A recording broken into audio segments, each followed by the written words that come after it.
Freewell has created ND filters for the DJI Osmo 360. And if you're serious about capturing the very best footage with the Osmo 360, I strongly encourage you to invest in a set of ND filters. Here's why. In a nutshell, ND filters are going to help you get natural looking, smooth motion with the footage that you capture on the Osmo 360.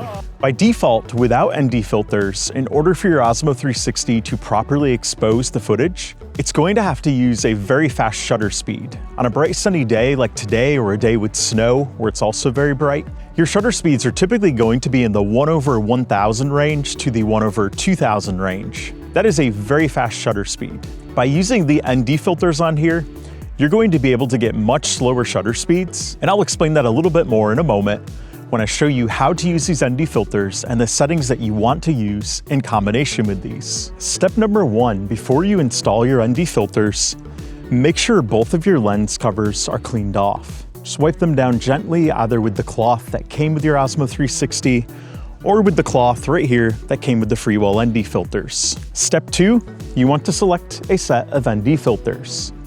They come in this nice little case right here, which is very good for transporting them and keeping them together. I have selected a set of ND32. This is what the ND32 box looks like. Freewell does have additional ND filters, but the ND32 and ND16 are the two that you're likely going to use most often. What you want to do next is you want to open your ND filters and you want to select one of them. And what you're going to do is you're going to take this bracket right here and you're going to pop it over this spot on top. It's going to fit right into place there. And then you're going to gently push to pop this on. You will hear a click once you do. Next, we're going to install the other ND filter on the other side.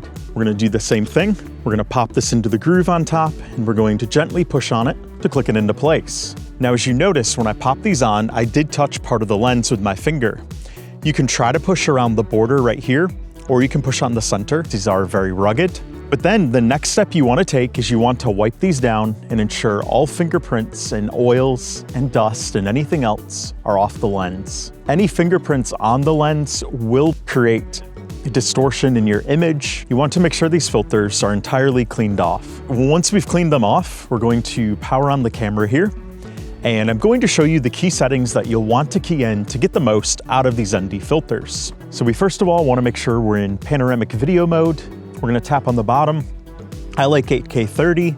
Ultimately, it doesn't matter what you pick for resolution and frame rate, but I like 8K 30. And then the advanced parameters over here are where we're going to change our key settings. So up here in the upper right, make sure Pro is selected. You're going to see yellow when it is. And currently, if you look at this, your exposure is probably going to be on auto. And what we want to do is we want to change that to M right here, which is manual.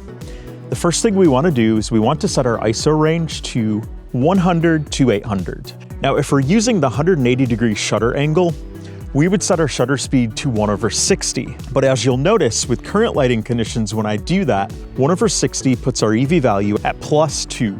And you'll notice the ISO here is all the way down to 100. That's as low as the ISO can go. So it is attempting to properly expose this, but that's not enough. So if I currently had an ND64, I would pop that on.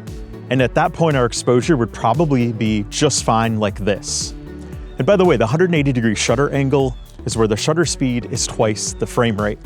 So our frames per second right now is 30, and that 1/60 represents twice that. So what I'm going to do though, is I'm going to set this up to 1/120, and that is going to be 4 times their shutter speed, which is a shutter angle of 90. 90 is still good, and 90 is going to have a lot of motion blur in it still. And there's another reason why you may want to have it at 1/120 and not 1/60. At 1/60, if you're doing a lot of movement with the camera, you are going to get some jitter in your footage. And that is because the stabilization is EIS, which is electronic image stabilization. And EIS does need a fast enough shutter speed in order to work properly. And by the way, one thing to note, even though that does say EV +1, when it is a bright sunny day with snow on the ground, I've noticed that sometimes throws off the EV value.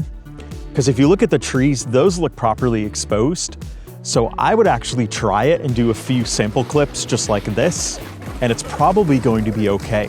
I filmed quite a few samples on a pretty sunny day with these exact settings right here and these ND filters, and I was fine.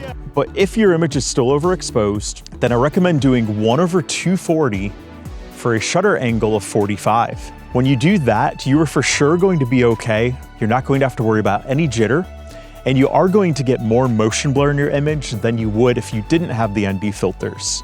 Without these on a day like today, like I said, our shutter speed is probably gonna be 1/1000 or even higher. So worst case, do 1/240, and you don't have to worry about any of that jitter in your footage, and you're still going to get a decent amount of natural motion, even if it's not the 180-degree shutter angle. And one other thing I wanted to mention is if you're not sure which ND filter to use, when you go back here to the exposure settings, here's what you're going to look for. First of all, you want to set your shutter speed first. So in this case, we tried 1/60, and it was a little bit too overexposed, so we went to 1/120. And the next thing you want to check is you want to check the ISO value. If your ISO value is anywhere in the 400 to 800 range, that means this ND filter is too powerful. It's blocking out too much light, and you need to use a lighter ND filter. So if that was the situation, what I would do is I would switch this to ND16. And then when I switch it to ND16, the ISO would probably go down to this right here versus the 400 to 800, because the ND16 is one stop less of ND filter. On the flip side, like I mentioned earlier, if our ISO was all the way to 100 and our EV value is well above 0 at like 2 point something, then you would want to go to a stronger ND filter, which in this case would be ND64.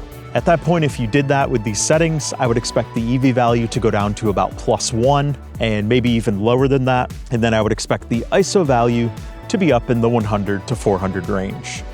So what you ultimately want to aim for is you want to aim for an EV value between 0 and 1, depending on conditions. If you don't have snow on the ground, then you want to aim for that EV value to be at about 0.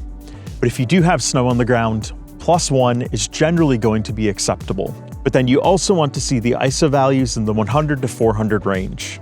Those are going to be optimal, and the ISO is going to adjust as it needs to with the slightly changing lighting conditions. For the white balance, I recommend setting that to manual, 5600K during the daytime. And if you're filming at sunrise or sunset, do 6500K. And then for the color mode, it is up to you. If you want to do grading later on, do the D-Log-M 10-bit. If you just want to do normal, do the normal 10-bit. I personally like to do a little bit of grading, so I'm going to do D-Log-M 10-bit. And I'm going to put the color recovery to on so I can see an approximation of what it's going to look like later on. And finally, down here for the image adjustment, I recommend putting the texture to -2 and the noise reduction to -2. This is going to yield you the best looking image. Once you've keyed in those settings, you are good to go. I've linked to these ND filters in the description below. And if you'd like to learn more about how to get the very best from your DJI Osmo 360, check out this playlist right here.